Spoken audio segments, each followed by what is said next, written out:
ಭಾಗವಹಿಸಲಿಲ್ಲ. CM ಕುರ್ಚಿ ಕದನ, ಅಧ್ಯಕ್ಷಗಿರಿ ಕದನ ಅಂತದ್ ಯಾವುದು ಕೂಡ ಇಲ್ಲ. ಡಿ ಕೆ ಶಿವಕುಮಾರ್ ಅವರು ವಿವಿಧ ರಾಜ್ಯಗಳ ಒಂದು ಚುನಾವಣಾ ಸಮಿತಿಯಲ್ಲಿದ್ದಾರೆ. ಅವರು ಕೆಪಿಸಿಸಿ ಅಧ್ಯಕ್ಷರು ಇದಾರ. ಹೀಗಾಗಿ ಡೆಲ್ಲಿಗೆ ಹೋಗಿ ಮುಖಂಡರನ್ನ ಭೇಟಿಯಾಗುವಂಥದ್ದು ಸರ್ವೇ ಸಾಮಾನ್ಯ. ಇದು ಅದರಲ್ಲಿ ಏನೋ ವಿಶೇಷತೆ ಮಾಡುವಂಥದ್ದಿಲ್ಲ. ಮತ್ತು ನಾಯಕತ್ವ, ಇನ್ನಿತರ ವಿಚಾರಗಳು, ಮಂತ್ರಿಮಂಡಲ, ಯಾವುದೇ ವಿಚಾರಗಳು ಇವತ್ತೊಂದು ದಿವಸ ಅವೆಲ್ಲವೂ ಕೂಡ ನಮ್ಮ ಕಾಂಗ್ರೆಸ್ ಪಕ್ಷದಲ್ಲಿ ಪದೇ ಪದೇ ಹೇಳ್ತಾ ಇದೀವಿ. ಇನ್ನು ಮುಂದೆ ಕೇಳಕ್ ಹೋಗಬೇಡಿ, ಇದು ಹೈಕಮಾಂಡ್ ಬಿಟ್ಟಂತ ವಿಚಾರ. ಹೈಕಮಾಂಡ್ ಏನ್ ನಿರ್ಣಯ ತಗೋತದೆ, ಸಿದ್ದರಾಮಯ್ಯನವರು ಹೇಳಿದಾರ, ಡಿ ಕೆ ಶಿವಕುಮಾರ್ ಅವರು ಹೇಳಿದಾರ, ಎಲ್ಲರೂ ಕೂಡ ಕಾಂಗ್ರೆಸ್ ಪಕ್ಷದಲ್ಲಿ ಹೈಕಮಾಂಡ್ ಸುಪ್ರೀಂ, ಅಂತಿಮ. ಹೈಕಮಾಂಡ್ ಅವರು ಇಷ್ಟೆಲ್ಲ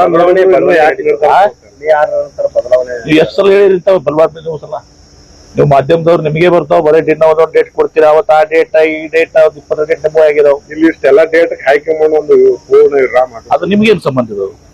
ನಮ್ಮ ಹೈಕಮಾಂಡ್ ನಮ್ಮ ಹೈಕಮಾಂಡ್ ಅವ್ರಿಗೆಲ್ಲ ಗೊತ್ತಿರ್ತದ. ಅದು ಸತೀಶ್ ಜಾರಕಿಹೊಳಿ ಎಲ್ಲಾ ರಾಜಕೀಯ ಪಕ್ಷಗಳಲ್ಲಿ ಸಮಸ್ಯೆ ಇದ್ದಾಗ ನಮಗೂ ಸಮಸ್ಯೆ ಇದಾವ.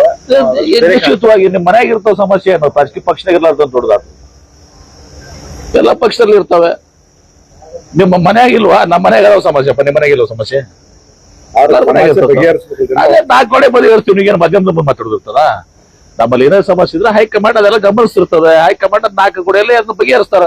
ಗೌಡ್ರೆ